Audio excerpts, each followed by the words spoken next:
Bien, estamos en el punto 5 del práctico 13. En este punto nos piden que averiguemos si el campo vectorial que nos dan es conservativo y si en caso es relativo nos piden que le encontremos la función o potencial asociada. Entonces, la primera pregunta es: ¿qué es un campo conservativo? Para los que no se acuerdan, campo conservativo era uno que vieron en física 1, que es el campo gravitacional. Es un campo conservativo. En lo cual, si se acuerdan, ustedes tenían, supongamos una escalera, a ver, teníamos un punto y otro punto. Esto estaba a una cierta altura. Entonces, lo que sabíamos de física es que, lo que sabemos más que sabíamos, que no importa el camino que yo haga para llegar del punto P1 al punto P2, no importa si el camino lo hago directo, o sea, por ejemplo, subo directamente, o subo, o por ejemplo puedo bajar y volver a subir, bajar, subir, bajar, subir, bajar, bajar, bajar, y tirarme de ahí, o subir muy alto, volver a bajar, y después caminar todo derecho y llegar hasta acá. Todos estos caminos, desde el punto de vista gravitacional, consumían la misma energía. Bien, a eso le llamamos campo conservativo. Es decir, no importa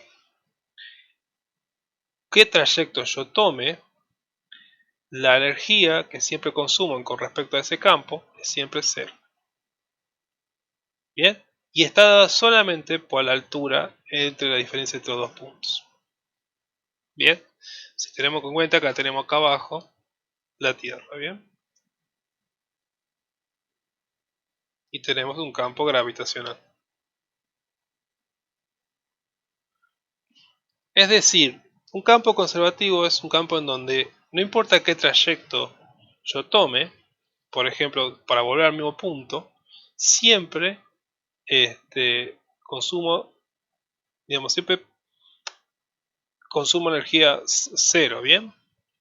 Porque en este caso, por ejemplo, si yo volviera al punto P1, toda la energía que gasté para llegar acá es la misma que gasté para volver. O es decir, si en un lado gano energía, en este caso acá lo que hago es, fíjense, gano energía con respecto a mi campo y acá la gasto cuando vuelvo. ¿Bien? ¿Recuerdan ese concepto de energía potencial? Bien, es esto mismo, o sea, la energía que yo gasto para subir acá hasta arriba, luego la uso para bajar al mismo punto. Entonces el consumo de energía siempre es cero, independientemente de qué trayecto que yo tomo. Eso es cuando tenemos un campo conservativo. Entonces, la función potencial en este problema gravitatorio es la energía potencial. Esa energía es la función potencial asociada al campo conservativo gravitacional. Acá, fíjense, en este camino. Acá libero, o sea, acá gasto energía potencial, que se transforma en energía cinética. Subo, acá empiezo a acumular energía potencial porque estoy subiendo. Entonces, a más altura que esté, hasta que llegue a la altura, más energía potencial tengo, dada por la altura. Y luego gasto esa energía potencial para volver de mi punto P2 al punto P1, que la gasto justamente en altura. Bien, eso es lo que conocemos como campo conservativo. Como puede ver, la gravitación es un campo vectorial. Es un campo vectorial y la energía, todo tipo de energía, siempre es un campo escalar, es un valor. Entonces la función potencial asociada. Entonces eso para recordar qué era campo conservativo y lo que es función potencial. Punto de vista matemático, definimos nuestro campo vectorial como esta forma que está acá, y a este le llamamos m de x y z, a este de acá n de x y z, y a este de acá P de X y Z, teníamos que el campo es F es conservativo si solo si está formado por, tenemos que la derivada de m con respecto a y es igual a la derivada de n con respecto a x, la derivada de m con respecto a z es igual a la derivada de p con respecto a x, y la derivada de n con respecto a z es igual a la derivada de p con respecto a y. Esa es la forma que se ve que es conservativo, pero hay otra cuestión que es más fácil de acordarse más que estas fórmulas, que es que esto es igual a que esto que está acá es lo mismo que el rotacional de f es igual a 0. Ahora, el rotacional es un vector, entonces no es el número 0, es el vector nulo. Es el 0i más 0j más 0k. Bien, es el vector nulo, no el número nulo, no un número 0. Es decir, tengo que calcular la rotacional de f y ver que estos elementos sean 0. ¿Qué es el rotacional? El rotacional de f se calcula, es otra de las cosas que se puede calcular, en este caso para campos vectoriales. Habíamos visto hasta ahora el gradiente, que se calcula para campos escalares. La rotacional se calcula para campos vectoriales y me da un vector, el cual se obtiene de multiplicar el vector nabla, producto vectorial, con nuestro campo vectorial. Ustedes habían visto en álgebra que un producto vectorial se calcula como se pone un determinante donde tenemos en la primera fila los versores, en la segunda fila los elementos, en este caso del vector nabla, la derivada de con respecto a x, la derivada con respecto a y la derivada con respecto a z, y en la última fila los elementos de nuestra función vectorial, de nuestro campo vectorial, que es m, n, p. Esto es más fácil de acordar que esto. Ustedes tienen que acordar solamente que rotacional es 0 y luego resuelven el rotacional como saben y véanse el 0. Es mucho más fácil, por más que tengan que calcular un rotacional, que esto directamente haya una igualdad, porque esto ya no necesitan acordarse de memoria, simplemente lo resuelven. Tengan en cuenta eso. Entonces vamos a hacer esto, fíjense. Usando definición de determinante, tenemos acá este de acá. Entonces si tacho, voy tachando con el amarillo. Me va a quedar el determinante formado por esto.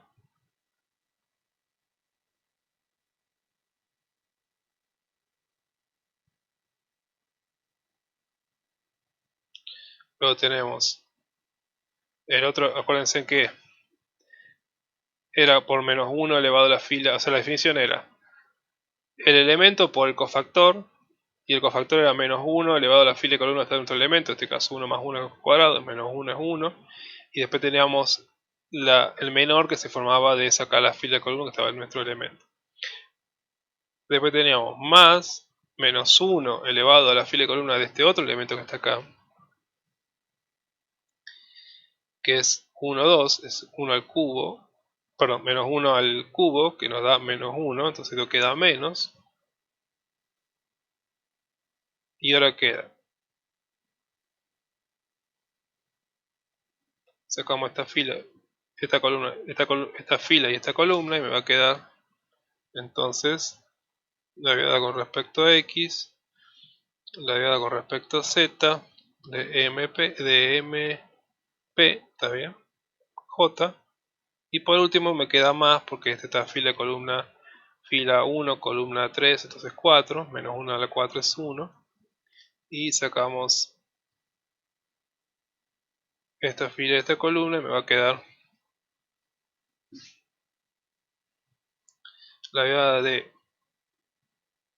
x, la derivada de y, mn. Entonces ahora resolvemos los determinantes, hacemos este producto menos este producto, me queda la derivada de p con respecto a y, menos la derivada de n con respecto a z, menos la derivada de p con respecto a x, menos la derivada de m respecto a z,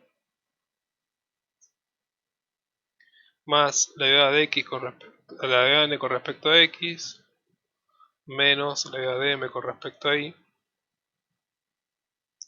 Entonces ahí calculamos, y fíjense en que si se pone a analizar, en esencia, para que el rotacional sea 0, 0, 0, P tiene que ser igual a NZ, o sea, de derivada de P con respecto a Y tiene que ser igual a Z, como está acá. La derivada de P de X tiene que ser igual a MZ, como está acá. Y la derivada de N con respecto a X tiene que ser igual a MY, como está acá. En esencia, esto que está acá viene exactamente de acá. Estamos pidiendo que el rotacional sea 0, 0, 0. Entonces, eso vamos a hacer.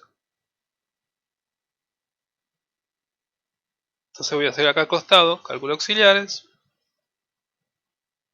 las derivadas que me piden. La P de X, la P de Y, perdón, la P de Y, la P de Z, no, vamos a empezar por la M, más fácil. Por la M de Y, la M de Z, la N de X, la N de Z, la P de Y, de X, perdón, y la P de Y. Entonces la M de Y, fíjense en acá, la derivada de M con respecto a Y me va a dar Z, la derivada de Z con respecto, la derivada de M con respecto a Z me va a dar Y, la derivada de N con respecto a X me va a dar Z, la derivada de N con respecto a Z me va a dar X, la derivada de P con respecto a X me va a dar Y, la de Y con respecto, la de P con respecto a Y me va a dar X. Entonces con eso reemplazamos acá y me queda P de Y me da X, NZ me da NZ es X, P de X es Y, M de Z es Y, N de X es Z, menos M de Y es Z. Fíjense, esto me va a dar 0, me da 0, me va a dar 0. Entonces me va a dar que el rotacional me da 0 de Y más 0 de J más 0 de K. Entonces, con este resultado, podemos asegurar que F es un campo vectorial conservativo. Porque encontramos justamente esto de acá. El rotacional de nuestro campo es 0.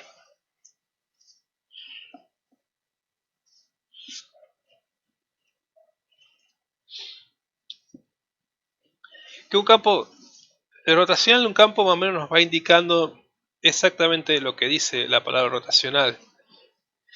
El rotacional básicamente nos indica si el campo rota sobre un lado. En algún punto algo lo hace rotar, lo hace girar, hace que lo que sea, imagínense un campo en un plano, como si fuera un río, como si el curso del río se desviara para un costado. Bien, por ejemplo, va de izquierda a derecha y en un punto empieza a ir para abajo. Bien, lo rota el campo. Bien, más o menos entiendan ese concepto rotacional. O tenemos un huracán, el huracán tiene un rotacional dado por la velocidad en que va girando, más o menos para hacer una idea, ¿no? No necesariamente es exactamente lo mismo, pero, o sea, básicamente, cuando el huracán más fuerte gira, más alto el rotacional. En este caso, el rotacional es 0, entonces tenemos que el campo es conservativo. Tenemos un caso como un campo gravitacional en donde nada gira.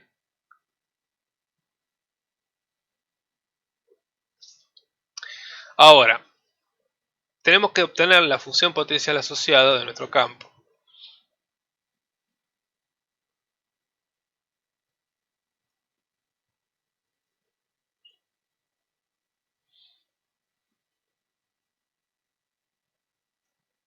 Lo que vamos a hacer, si un campo es, lo que sabemos de gestión de teoría es que si un campo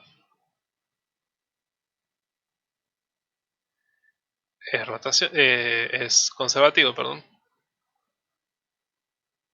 lo que sabemos es que significa que nuestro campo vectorial proviene de calcular el gradiente de un campo escalar. Eso es lo que sabemos. O sea, si es conservativo, sabemos que proviene de un gradiente de un campo escalar. Por consiguiente, todo gradiente que calculemos, su rotacional siempre es 0. Bien, eso lo podemos también obtener para otro lado. O sea, si yo calculo el gradiente de un campo escalar, ese gradiente su rotacional es 0. Porque justamente estamos viendo esto acá. Si el campo es conservativo, entonces, si solo si vienes para ambos lados. Entonces, el campo vectorial proviene de un gradiente. Entonces, lo que nos pide el problema es que calculemos el gradiente.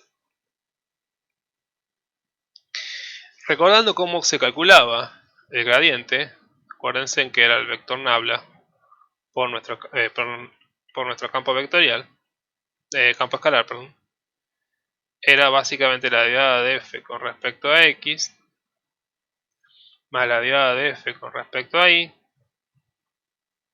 más la derivada de f con respecto a z. Es decir, si lo ponemos a igualar con nuestro campo escalar, un campo vectorial que está formado por m de y más n de j más p de k, es lo mismo que decir que si derivamos a nuestro campo escalar con respecto a x, me tiene que dar m. Si divido a f con respecto a y, me tiene que dar n. Y si divido a f con respecto a z, me tiene que dar p.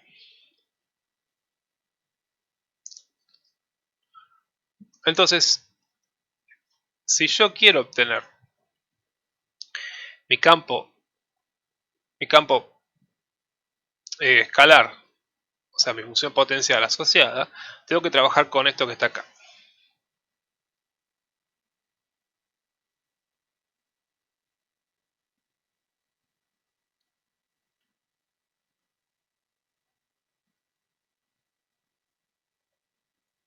Bien, entonces, ¿qué vamos a hacer? Vamos a empezar con este de acá. Si yo sé que la derivada de f con respecto a x me da m, lo que tengo que hacer para obtener f, ¿qué sería? Tengo que hacer la operación inversa de la derivada. Es decir, tengo que integrar a m con respecto a x. Entonces vamos a hacer eso. Vamos a integrar a m que vale y z con respecto a x. La derivada de iz con respecto a la integral de iz con respecto a x es simplemente x y z más una constante. Ahora, lo importante es que tener en cuenta que esta constante es una constante con respecto a x, pero no tengo ni idea cómo es con respecto a iz. Entonces, esta constante es una función que depende de y y z.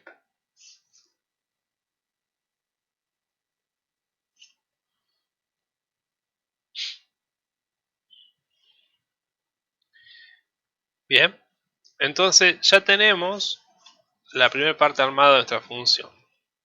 Nuestra función, que es nuestro campo escalar, que depende de x y z, es una función que está formada por x por y por z más una función que llamamos c, que depende de y y de z, que todavía no sabemos cuánto vale. Entonces ahora tengo que averiguar cuánto vale esta parte. Para eso vamos a hacer uso de esta otra parte que está acá. Es decir, voy a derivar a mi función con respecto a y y la voy a igualar con n. Entonces tenemos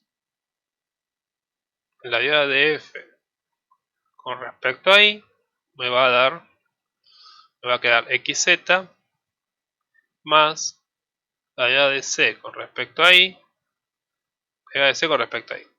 O sea, es una función que depende de y y z, entonces va a quedar la derivada de parcial de c con respecto a y. Y a esto lo vamos a igualar con n, tal como está diciendo acá. Es decir, nos va a quedar igualado a x por z. Tenemos x por z más ci. Entonces fíjense, estos dos son iguales, entonces se cancelan y me queda que ci vale 0. Si ci vale 0, si la derivada de c con respecto a y vale 0, ahora lo integro con respecto a y para saber cuánto vale la función c.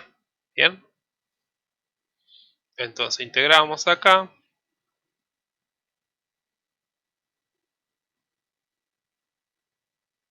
Es decir, la derivada de 0 con respecto a y no es nada más que una constante que llamamos d, pero como solamente sabemos con respecto a y, con x ya sabíamos que no dependía de x, pero sigue dependiendo de z, porque z no sabemos nada todavía. Entonces mi función me va quedando ahora f de x y z como x y z más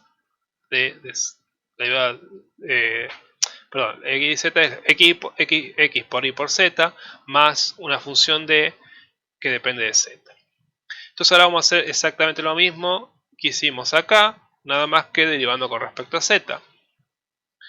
Es decir, hacemos la derivada de f con respecto a z, me va a quedar x por y más la derivada de y con respecto a z. Y a esto lo igualamos con respecto a nuestro p, que no es más y nada menos que me va a quedar x por y más 2z.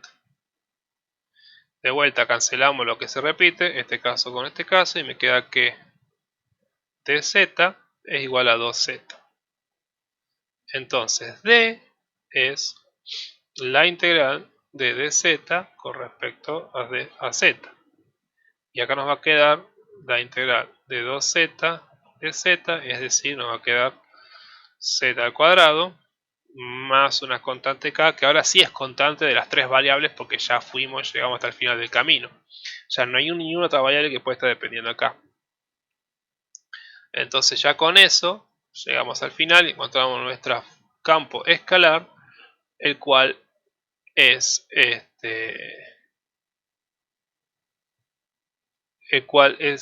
campo potencial asociado a nuestro campo vectorial, que es conservativo. Entonces, nuestra función, que es lo que pide la función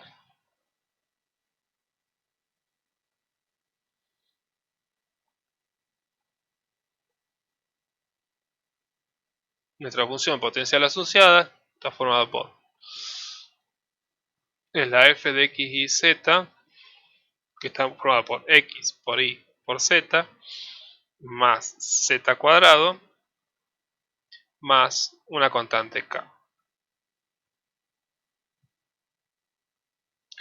Y con eso se termina el ejercicio, porque ya sabemos cuál es nuestra función potencial. Fíjense en que ¿cuántas funciones potenciales encontramos? Infinitas, porque depende del valor de k que va a ser una función potencial distinta. O sea, hay infinitas funciones potenciales asociadas para nuestro campo vectorial conservativo. La diferencia entre uno y otro va a ser una constante. Entonces esta es la forma en que, por un lado, encontramos si es conservativo calculando el rotacional, y que el rotacional me tiene que dar el vector 0, 0, 0.